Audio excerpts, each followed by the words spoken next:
Was Thursday, a Nightmare, by GK Chesterton. Chapter 1. The Two Poets of Saffron Park. The suburb of Saffron Park lay on the sunset side of London, as red and ragged as a cloud of sunset. It was built of a bright brick throughout. Its skyline was fantastic, and even its ground plan was wild. It had been the outburst of a speculative builder, faintly tinged with art, who called its architecture sometimes Elizabethan and sometimes Queen Anne, apparently under the impression that the two sovereigns were identical. It was described with some justice as an artistic colony, though it never in any definable way produced any art. But although its pretensions to be an intellectual center were a little vague, its pretensions to be a pleasant place were quite indisputable. The stranger who looked for the first time at the quaint red houses could only think how very oddly shaped the people must be who could fit into them. Nor when he met the people was he disappointed in this respect. The place was not only pleasant, but perfect, if once he could regard it not as a deception, but rather as a dream. Even if the people were not artists, the whole was nevertheless artistic. That young man with the long auburn hair and the impudent face? That young man was not really a poet, but surely he was a poem. That old gentleman with the wild white beard and the wild white hat, that venerable humbug was not really a philosopher, but at least he was the cause of philosophy in others. That scientific gentleman with the bald egg-like head and the bare bird-like neck had no real right to the airs of science that he assumed. He had not discovered anything new in biology. But what biological creature could he have discovered more singular than himself? Thus and thus only the whole place had properly to be regarded. It had to be considered not so much as a workshop for artists, but as a frail, but finished, work of art. A man who stepped into its social atmosphere felt as if he had stepped into a written comedy. More especially this attractive unreality fell upon it about nightfall, when the extravagant roofs were dark against the afterglow and the whole insane village seemed as separate as a drifting cloud. This again was more strongly true of the many nights of local festivity, when the little gardens were often illuminated and the big Chinese lanterns glowed in the dwarfish trees like some fierce and monstrous fruit. And this was strongest of all on one particular evening, still vaguely remembered in the locality, of which the auburn-haired poet was the hero. It was not by any means the only evening of which he was the hero. On many nights those passing by his little back garden might hear his high didactic voice laying down the law to men and particularly to women. The attitude of women in such cases was indeed one of the paradoxes of the place. Most of the women were of the kind vaguely called emancipated and professed some protest against male supremacy. Yet these new women would always pay to a man the extravagant compliment which no ordinary woman ever pays to him, that of listening while he is talking. And Mr. Lucian Gregory, the red-haired poet, was really, in some sense, a man worth listening to even if one only laughed at the end of it. He put the old cant of the lawlessness of art and the art of lawlessness with a certain impudent freshness which gave at least a momentary pleasure. He was helped in some degree by the arresting oddity of his appearance, which he worked, as the phrase goes, for all it was worth. His dark red hair, parted in the middle, was literally like a woman's, and curved into the slow curls of a virgin in a pre-Raphaelite picture. From within this almost saintly oval, however, his face projected suddenly broad and brutal, the chin carried forward with a look of cockney contempt. This combination at once tickled and terrified the nerves of a neurotic population. He seemed like a walking blasphemy, a blend of the angel and the ape. This particular evening, if it is remembered for nothing else, will be remembered in that place for its strange sunset. It looked like the end of the world. All the heavens seemed covered with a quite vivid and palpable plumage. You could only say that the sky was full of feathers and of feathers that almost brushed the face. Across the great part of the dome they were gray, with the strangest tints of violet and mauve and an unnatural pink or pale green. But towards the west, the whole grew past description, transparent and passionate, and the last red-hot gleams of it covered up the sun like something too good to be seen. The whole was so close about the earth as to express nothing but a violent secrecy. The very Empyrean seemed to be a secret. It expressed that splendid smallness which is the soul of local patriotism. The very sky seemed small. I say that there are some inhabitants who may remember the evening, if only by that oppressive sky. There are others who may remember it because it marked the first appearance in the place of the second poet of Saffron Park. For a long time the red-haired revolutionary had reigned without a rival. It was upon the night of the sunset that his solitude suddenly ended. The new poet, who introduced himself by the name of Gabriel Syme, was a very mild-looking mortal, with a fair pointed beard and faint yellow hair. But an impression grew that he was less meek than he looked. He signalized his entrance by differing with the established poet, Gregory, upon the whole nature of poetry. He said that he, Syme, was a poet of law, a poet of order. Nay, he said he was a poet of respectability. So all the Saffron Parkers looked at him as if he had that moment fallen out of that impossible sky. In fact, Mr. Lucian Gregory, the anarchic poet, connected the two events. "It may well be," he said, in his sudden lyrical manner, "it may well be, on such a night of clouds and cruel colours, that there is brought forth upon the earth such a portent as a respectable poet. You say you are a poet of law. I say you are a contradiction in terms. I only wonder there were not comets and earthquakes on the night you appeared in this garden." The man with the meek blue eyes and the pale, pointed beard endured these thunders with a certain submissive solemnity. The third party of the group, Gregory's sister Rosamond, who had her brother's braids of red hair but a kindlier face underneath them, laughed with such mixture of admiration and disapproval as she gave commonly to the family oracle. Gregory resumed in high oratorical good humor. "An artist is identical with an anarchist," he cried. "You might transpose the words anywhere. An anarchist is an artist. The man who throws a bomb is an artist because he prefers a great movement to everything. He sees how much more valuable is one burst of blazing light, one peal of perfect thunder, than the mere common bodies of a few shapeless policemen. An artist disregards all governments, abolishes all conventions. The poet delights in disorder only. If it were not so, the most poetical thing in the world would be the Underground Railway." "So it is," said Mr. Syme. "Nonsense," said Gregory, who was very rational when anyone else attempted paradox. "Why do all the clerks and navvies in the railway trains look so sad and tired, so very sad and tired? I will tell you. It is because they know the train is going right. It is because they know that whatever place they have taken a ticket for, that place they will reach. It is because after they have passed Sloane Square, they know that the next station must be Victoria, and nothing but Victoria. Oh, their wild rapture!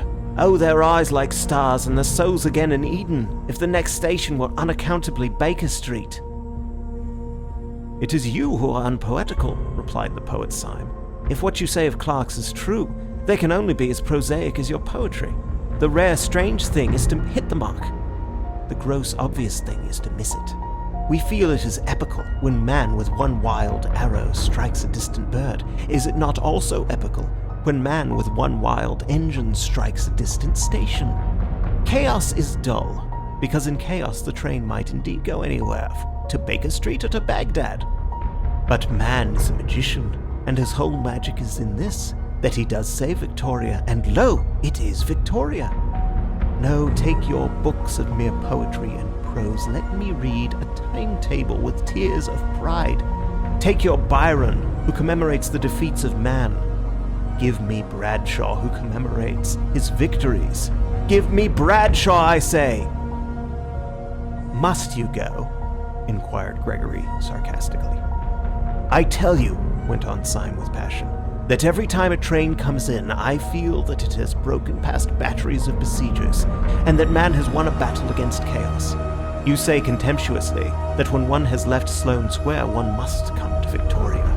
I say that one might do 1,000 things instead, and that whenever I really come there, I have the sense of hairbreadth escape. And when I hear the guards shout out the word Victoria, it is not an unmeaning word. It is to me the cry of a herald announcing conquest. It is to me indeed Victoria. It is the victory of Adam. Gregory wagged his heavy red head with a slow and sad smile. And even then, he said, we poets always ask the question, and what is Victoria now that you've got there? You think Victoria is like the New Jerusalem. We know that the New Jerusalem will only be like Victoria. Yes, the poet will be discontented even in the streets of heaven. The poet is always in revolt.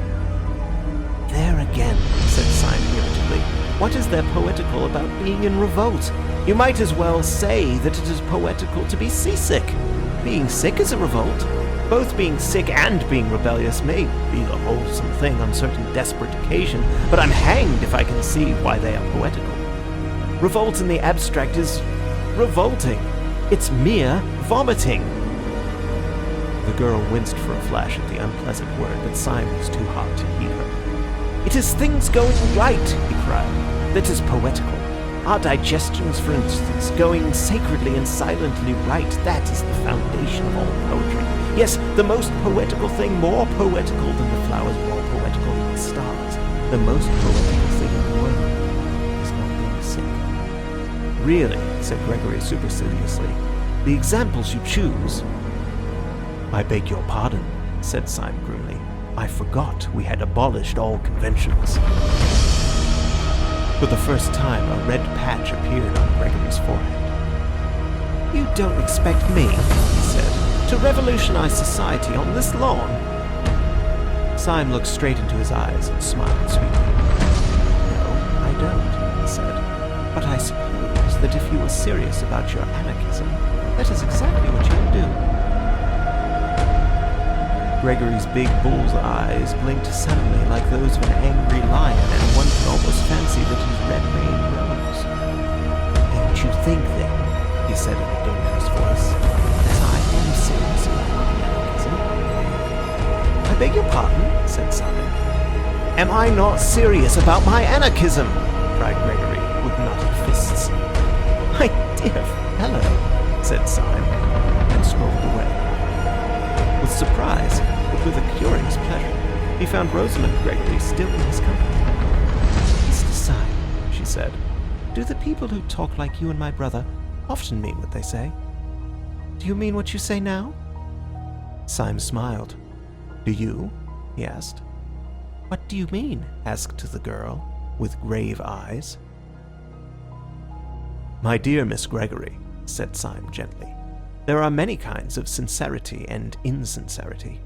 When you say thank you for the salt, do you mean what you say? No.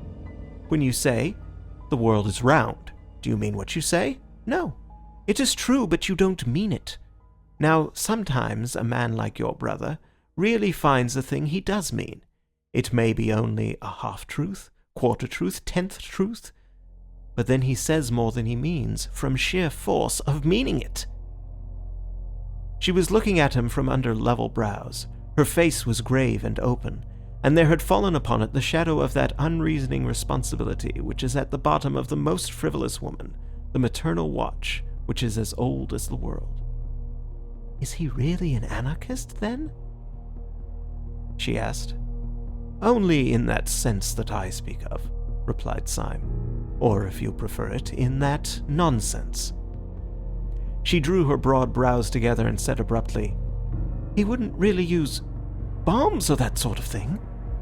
Syme broke into a great laugh that seemed too large for his slight and somewhat dandified figure. Good Lord, no, he said. That has to be done anonymously. And at that the corners of her own mouth broke into a smile, and she thought with a simultaneous pleasure of Gregory's absurdity and of his safety. Syme strolled with her to a seat in the corner of the garden and continued to pour out his opinions. For he was a sincere man, and in spite of his superficial airs and graces, at root a humble one. And it is always the humble man who talks too much. The proud man watches himself too closely. He defended respectability with violence and exaggeration. He grew passionate in his praise of tidiness and propriety. All the time there was a smell of lilac all round him. Once he heard very faintly in some distant street a barrel organ begin to play, and it seemed to him that his heroic words were moving to a tiny tune from under or beyond the world. He stared and talked at the girl's red hair and amused face for what seemed to be a few minutes, and then, feeling that the groups in such a place should mix, rose to his feet. To his astonishment, he discovered the whole garden empty. Everyone had gone long ago, and he went himself with a rather hurried apology. He left with a sense of champagne in his head, which he could not afterwards explain. In the wild events which were to follow, this girl had no part at all. He never saw her again until all his tale was over. And yet, in some indescribable way, she kept recurring like a motive in music through all his mad adventures afterwards, and the glory of her strange hair ran like a red thread through those dark and ill-drawn tapestries of the night. For what followed was so improbable that it might well have been a dream. When Syme went out into the starlit street, he found it for the moment empty. Then he realized, in some odd way, that the silence was rather a living silence than a dead one. Directly outside the door stood a street lamp, whose gleam gilded the leaves of the tree that bent out over the fence behind him. About a foot from the lamppost stood a figure almost as rigid and motionless as the lamppost itself. The tall hat and long frock coat were black. The face, in an abrupt shadow, was almost as dark. Only a fringe of fiery hair against the light, and also something aggressive in the attitude, proclaimed that it was the poet Gregory.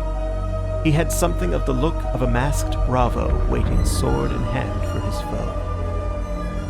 He made a sort of doubtful salute, which Syme somewhat more formally returned. "I was waiting for you," said Gregory. "Might I have a moment's conversation?" "Certainly. About what?" asked Syme in a sort of weak wonder. Gregory struck out with his stick at the lamppost and then at the tree. "About this and this," he cried. "About order and anarchy. There is your precious order, that lean iron lamp, ugly and barren, and there is anarchy, rich, living, reproducing itself. There is anarchy, splendid in green and gold." "All the same," replied Syme patiently. "Just at present, you only see the tree by the light of the lamp. I wonder when you would ever see the lamp by the light of the tree." Then after a pause he said, "But may I ask if you have been standing out here in the dark, only to resume our little argument?" "No," cried out Gregory in a voice that rang down the street. "I did not stand here to resume our argument, but to end it forever." The silence fell again, and Syme, though he understood nothing, listened instinctively for something serious. Gregory began in a smooth voice and with a rather bewildering smile. "Mr. Syme," he said, "this evening you succeeded in doing something rather remarkable. You did something to me that no man born of woman has ever succeeded in doing before." "Indeed." "Now I remember," resumed Gregory reflectively. "One other person succeeded in doing it. The captain of a penny steamer, if I remember correctly, at Southend. You have irritated me." "I am very sorry," replied Syme with gravity. "I am afraid my fury and your insult are too shocking to be wiped out even with an apology," said Gregory very calmly. "No duel could wipe it out. If I struck you dead, I could not wipe it out. There is only one way by which that insult can be erased, and that way I choose. I am going, at the possible sacrifice of my life and honor, to prove to you that you were wrong in what you said." "In what I said?" "You said I was not serious about being an anarchist." "There are degrees of seriousness," replied Syme. "I have never doubted that you were perfectly sincere in this sense, that you thought what you said well worth saying, that you thought a paradox might wake men up to a neglected truth." Gregory stared at him steadily and painfully. "And in no other sense?" he asked. "You think me serious? You think me a flaneur who lets fall occasional truths? You do not think that in a deeper, more deadly sense, I am serious?" Syme struck his stick violently on the stones of the road. "Serious!" he cried. "Good Lord, is this street serious? Are those damned Chinese lanterns serious? Is the whole caboodle serious? One comes here and talks a pack of bosh, and perhaps some sense as well, but I should think very little of a man who didn't keep something in the background of his life that was more serious than all this talking, something more serious whether it was religion or only drink." "Very well," said Gregory, his face darkening. "You shall see something more serious than either drink or religion." Symes stood waiting, with his usual air of mildness, until Gregory again opened his lips. "You spoke just now of having a religion. Is it really true that you have one?" "Oh," said Symes with a beaming smile, "we are all Catholics now." "Then may I ask you to swear, by whatever gods or saints your religion involves, that you will not reveal what I am now going to tell you to any son of Adam, and especially not to the police? Will you swear that? If you will take upon yourself this awful abnegations, if you will consent to burden your soul with a vow that you should never make and a knowledge you should never dream about, I will promise you in return—" "You will promise me in return?" inquired Symes as the other paused. "I will promise you a very entertaining evening." Symes suddenly took off his hat. "Your offer," he said, "is far too idiotic to be declined. You say that a poet is always an anarchist. I disagree, but I hope at least that he is always a sportsman. Permit me, here and now, to swear as a Christian, and promise as a good comrade and a fellow artist, that I will not report anything of this, whatever it is, to the police. And now, in the name of Colney Hatch, what is it?" "I think," said Gregory, with placid irrelevancy, "that we will call a cab." He gave 2 long whistles, and a hansom came rattling down the road. The two got into it in silence. Gregory gave through the trap the address of an obscure public house on the Chiswick bank of the river. The cab whisked itself away again, and in it these two fantastics quitted their fantastic town. End of chapter 1.